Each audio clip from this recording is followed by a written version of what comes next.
Hello and welcome to today's video. Now I've actually cheated slightly with this video because I have been inside this deck already to see what was wrong with it. This is a JVC HR-S6800EK. It is an s-vhs deck, not sure what year it's from. It is 69 widescreen ready and has a built-in PDC decoder, which would probably put it sort of early to mid 90s. And it has this interesting frontal flap which pulls open like so. If I just go inside of it, I stuffed these in the front, which are basically some belts.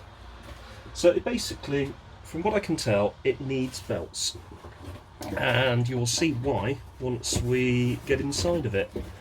Now, because it is in such nice condition, I'm going to put something down so I don't scratch this top, as it is a lovely looking machine. It is in really good shape cosmetically, so I'm hoping that this will be the only sort of issue that we have. So I'll just lay that out. Those are dry. Those are just sort of old grease marks which won't have too much damage to the top of the lid anyway. So here we go. Now we have 1, 2, 3, 4, 5, 6, 7, 8, 9, 10, if I've not counted that one, screws to undo. So let's cue the music and the fast forwardy bit on the film, and here we go.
So we've got all the screws removed. You also need to remove the top cover as well, because as you can see, this hooks over a couple of points on here and actually sits underneath that top cover.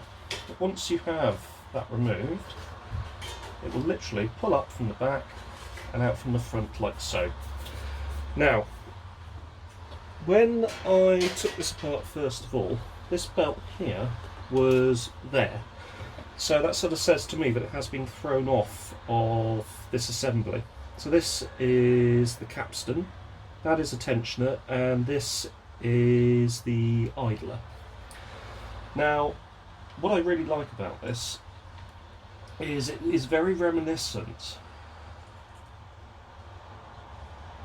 The whole sort of layout, if you look at it, it's very reminiscent of a Ford Pinto engine. The only thing that's missing is approximately here you'd have a distributor drive, but it does look very it does look very like a Ford Pinto cam belt arrangement. Obviously, as I say, you've got a distributor drive about sort of around there, I think. Yeah, sort of around midway up the travel. And then you've got the top, and then you've got the bottom pulley. Obviously it's not to scale, but it's just something that amused me liking cars, as I tend to do. Anyway, let's get this sorted out. Now, I think it should be a case of removing this tensioner and then popping the new belt in place. So let's get that underway. I'll just pop this back. There we go. Make sure that we are focused in on the action, which we are. And tensioner is held in with a little screw, and how cool is that? It's even the whole sort of tensioner arrangement is actually spring loaded as well, so that's quite amusing.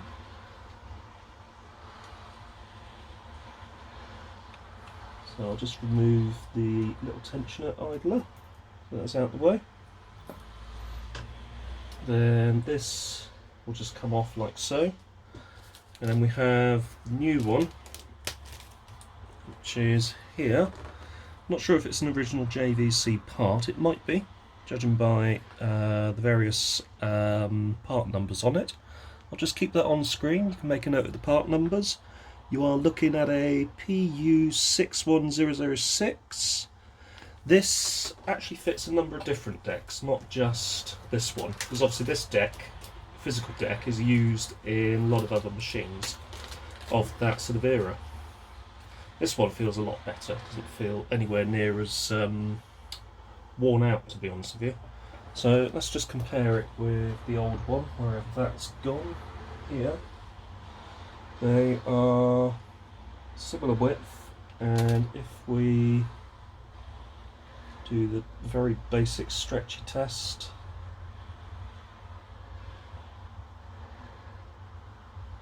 similar sort of size as well. So we can just pop this around, oops, like so. Just leave that there. Now I should be able to grab the tensioner, put the tensioner onto the belt, and then just mount the belt on here like so. It does seem to be very loose, which is interesting, so I'm actually wondering if it actually gains tension when you start to play back, or indeed if there's actually something else wrong. But let's, as it is adjustable, let's get it tensioned as much as possible. So that would be about here, I think. Put the screw in there. We'll do that about there.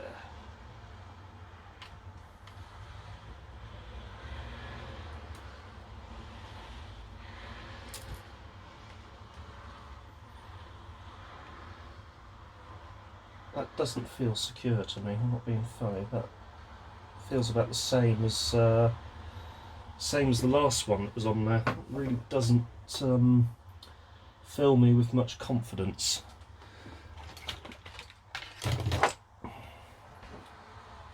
Let's grab a sacrificial cassette, this one will do. Let's pop this onto its side, and I'll just bring the camera up a little bit so you can still see what's going on. And let's plug it in. So I'm actually wondering if that belt has actually stretched in storage and just gone out of shape. So that's on. So operate.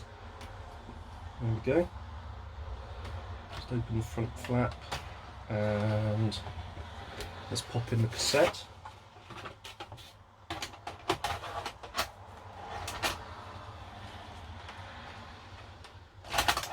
Try that again.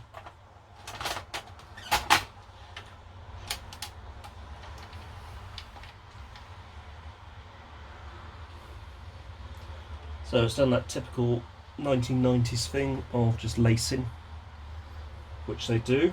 If I hit fast forward, yeah, that should spin, which it is, and then that should then obviously spin as well, which it isn't doing because